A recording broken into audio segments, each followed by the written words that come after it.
Halo Ultimates, meja redaksi kembali hadir untuk menyajikan informasi terupdate yang kami kemas hanya untuk Anda. Bersama saya Dennis Andreas, inilah meja redaksi.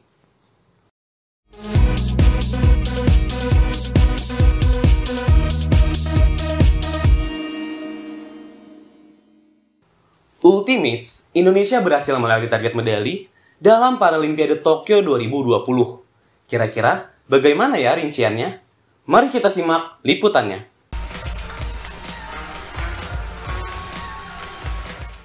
Paralimpiade Tokyo 2020 telah usai diselenggarakan pada 5 September kemarin. Dari 22 cabang olahraga yang ada, Indonesia mengirimkan total 23 atlet yang mengikuti cabang atletik, badminton, tenis meja, renang, balap sepeda, powerlifting, dan menembak. Pada Paralimpiade ini, para atlet berhasil membawa pulang 9 medali untuk Indonesia. Dengan rincian, Neneng Widiasih menjadi atlet Indonesia pertama yang memperoleh medali di Paralimpiade 2020 melalui cabang olahraga powerlifting.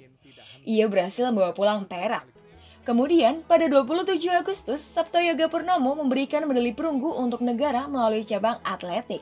Berikutnya, dari cabang tenis meja, David Jacobs berhasil meraih medali perunggu. Pada 2 hari terakhir, Indonesia mengantongi 6 medali dari cabang olahraga badminton. Suryo Nugroho berhasil meraih perunggu usai kalahkan lawan dari Taiwan. Kemudian ada Deva Andris Musti yang mendapatkan perak. 2 medali emas pertama Indonesia di ajang Paralimpiade Tokyo 2020 dipersembahkan oleh Leani Ratri Oktila dan Kalimatus Sadia. Tak hanya itu, Leani Ratri Oktila kembali meraih 1 medali saat ia dipasangkan dengan Hari Susanto dalam ganda campuran dan berhasil mengantongi emas. Ditambah, ia juga meraih medali perak dalam pertandingan tunggal putri. Dan yang terakhir, Freddy Setiawan memberikan medali perunggu melalui cabang olahraga yang sama. Dengan perolehan tersebut, Indonesia berada di urutan ke-43 dari 78 negara pada klasemen akhir Paralimpiade Tokyo 2020. Ada hal menarik pada peraihan medali emas di Paralimpiade kali ini. Pasalnya, Indonesia sudah puasa medali emas selama 41 tahun semenjak 1980. Dan di penyelenggaraan tahun ini, tim ganda putri dan ganda campuran Indonesia berhasil pecahkan rekor. Tim Merah Putih tahun ini pun sudah melampaui target. Yang awalnya hanya diminta kumpulkan 1 emas, 1 perak, dan 3 perunggu, kini Indonesia telah membawa pulang 2 emas, 3 perak, dan 4 perunggu. Angel Lawenda, Cantia Kirana melaporkan untuk OMN TV. Wah Ultimates, memang ya, Indonesia memiliki banyak hal yang bisa dibanggakan. Tak hanya dari prestasi, Indonesia juga memiliki budaya yang sangat unik loh. Nah Ultimates, sudah tahukah dengan tas tradisional ikon masyarakat Papua? Noken Papua menjadi cenderamata pada saat Pekan Olahraga Nasional 2021 yang akan diselenggarakan di Papua. Kita simak liputannya.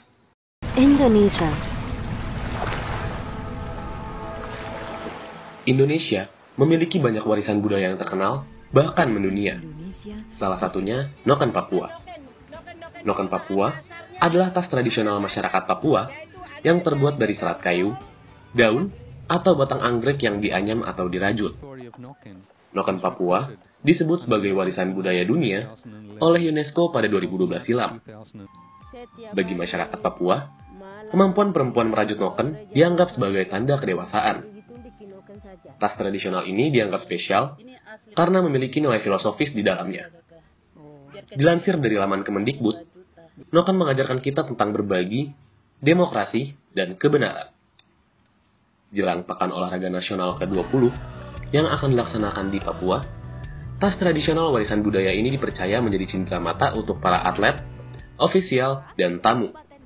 Setelah ditunda pada 2020, Menteri Pemuda dan Olahraga Indonesia, Zainuddin Amali menegaskan, Pekan Olahraga Nasional ke-20 akan diadakan pada 2021, tepatnya tanggal 2 sampai 15 Oktober di Papua, atas arahan Bapak Presiden Joko Widodo. Menurut Ketua Harian Panitia Besar Pekan Olahraga Nasional Provinsi Papua Yunus Wonda, noken-noken ini nantinya akan diberikan dengan dikalungkan kepada atlet dan ofisial ketika tiba di Bandara Tanah Mutiara Hitam Papua pada Oktober mendatang. Tak hanya itu, noken tersebut akan diisi oleh boneka-boneka PON 20 Papua seperti Drawa dan Kangpo. Pihak penyelenggara PON 20 Papua akan menyediakan 25.000 noken sebagai merchandise resmi. Menurut Menteri Pariwisata dan Ekonomi Kreatif Sandiaga Uno, diselenggarakannya ajang tersebut diharapkan mampu mewujudkan kolaborasi dengan pihak penyelenggara PON 20 2021 dengan ibu-ibu di Papua. Denis Andreas, Leonaldo Darmadi melaporkan untuk UMN TV.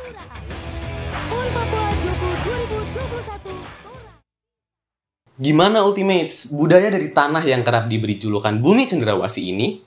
Konon, harganya bisa mencapai jutaan loh. Nah, beralih ke berita dalam kampus. Malam Ekspresi Mahasiswa atau yang biasa dikenal dengan Maksima kembali digelar secara daring. Kira-kira bagaimana ya keseruannya? Yuk simak liputannya.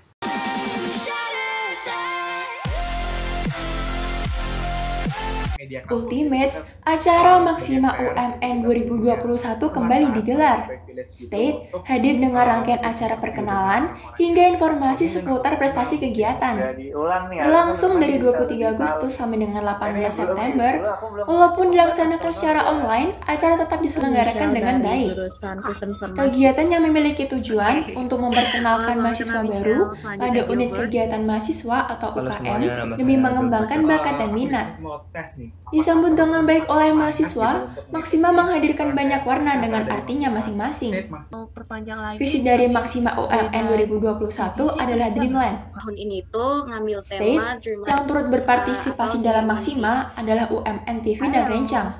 UMN TV memberikan wadah untuk berkembang baik melalui soft skill ataupun hard skill. Berikut tanggapan dari Ketua State UMN TV. Oke, kalau ngomongin goals kita tuh yang pasti ingin mempromosikan UMN TV itu udah jelas banget. Yang kedua, selain kita ingin mempromosikan, kita tuh juga ingin memberikan first impression gitu. Di akhir acara, State atau Student Activities Unit Explore ditutup oleh acara Malam Puncak Maksima. Kira-kira gimana ya persiapan acara Maksima UMN sejauh ini? Berikut informasinya.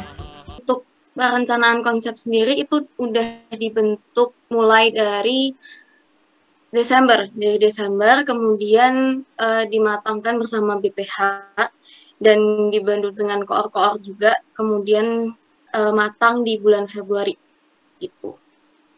State juga mengadakan story challenge untuk memeriahkan keseruan acara Maksima. Antusiasme mahasiswa terlihat dengan sangat jelas. Berikut pendapat dari salah satu peserta State Maksima. Perasaan aku sendiri setelah ngikutin ini tuh kayak senang sih, Ci. Demikian informasi seputar Maksima UMN 2021. Iran Putri, Angelin Lumban Gaul melaporkan untuk UMN TV. Jadi teman-teman jangan sampai kelewatan. Ultimates, jangan kemana-mana ya, karena kami masih ada informasi menarik lainnya. Tetap di meja redaksi.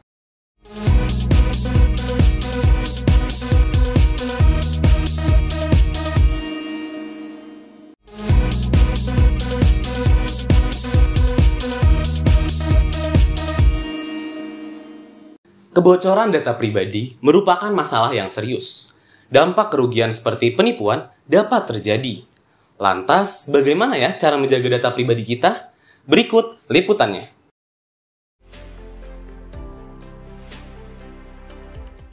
Kebocoran data pribadi Presiden Joko Widodo di media sosial membuat masyarakat khawatir akan keamanan data mereka. Terlebih saat ini, data pribadi dibutuhkan untuk beberapa aplikasi kesehatan seperti Peduli Lindungi. Data pribadi terdiri atas nama, alamat, nomor handphone, dan nomor induk kependudukan atau NIK. Bocornya data pribadi akan menimbulkan kerugian seperti praktek phishing. Phishing merupakan kejahatan yang dilakukan untuk mengambil alih akun seseorang seperti akun bank. Berikut penjelasan Imam Abu Hanifah selaku member SafeNet mengenai dampak kebocoran data pribadi. Ada orang yang jadi lebih tahu terhadap kita, bahkan tanpa kita sadari, bahkan mungkin dia lebih tahu lebih banyak tentang kita daripada kita sendiri. Itu dampak secara langsung. Tapi dampak itu biasanya panjang. Kalau kita bukan siapa-siapa, dampaknya nggak langsung kena. Masyarakat diharapkan dapat lebih hati-hati dalam memberikan data pribadinya. Saat akan menginstal sebuah aplikasi, syarat dan ketentuan harus dibaca dengan seksama. Berikut penjelasan Ardi Suteja selaku Ketua Indonesia Cyber Security Forum mengenai cara melindungi data pribadi. Saya tadi sampaikan, harus dimulai dari diri kita sendiri, bagaimana kita mulai waspada untuk menjaga informasi kritis terkait dengan diri kita, dan kita juga harus mengamankan. Jadi jangan sembarangan kita memberikan data kepada orang lain yang kita tidak kenal. Saat ini, Kemkominfo sedang membuat RUU Perlindungan Data Pribadi. Nantinya, UU ini akan menghukum pelaku dengan penjara selama 7 tahun dan denda maksimal 70 miliar. Vanessa Benedikta, Jessica Gracia, melaporkan untuk UMN TV. Nah, berarti Ultimates harus lebih berhati-hati nih dalam menjaga data pribadi. Beralih ke berita selanjutnya. Ultimates, 14 September diperingati sebagai Hari Kunjungan Perpustakaan Nasional. Perpusnas adalah perpustakaan tertinggi di dunia loh, Ultimates. Berikut fakta unik lainnya yang telah meja redaksi rangkum. Indonesia terus berusaha meningkatkan wawasan pengetahuannya melalui bahan bacaan. Ultimates, setiap 14 September kita memperingati Hari Kunjungan Perpustakaan. Namun karena pandemi COVID-19, saat ini aktivitas kita dibatasi sehingga sulit untuk berkunjung ke perpustakaan. Untuk mengatasi hal ini, Perpustakaan Nasional atau Perpusnas menghadirkan inovasi baru berupa layanan daring seperti aplikasi koleksi digital buku iPusnas. Berikut fakta unik Perpusnas. Yang pertama, Perpusnas menjadi perpustakaan tertinggi di dunia dengan ketinggian 126,3 meter. Perpusnas terletak di Jalan Medan Merdeka Selatan nomor 11 Jakarta. Fakta kedua, Perpusnas juga mudah dijangkau dengan transportasi umum seperti Transjakarta dan MRT, sehingga memudahkan masyarakat berkunjung ke sana. Tak hanya itu, Perpusnas juga dapat dikunjungi oleh semua kalangan, mulai dari anak-anak, orang tua, dan penyandang disabilitas.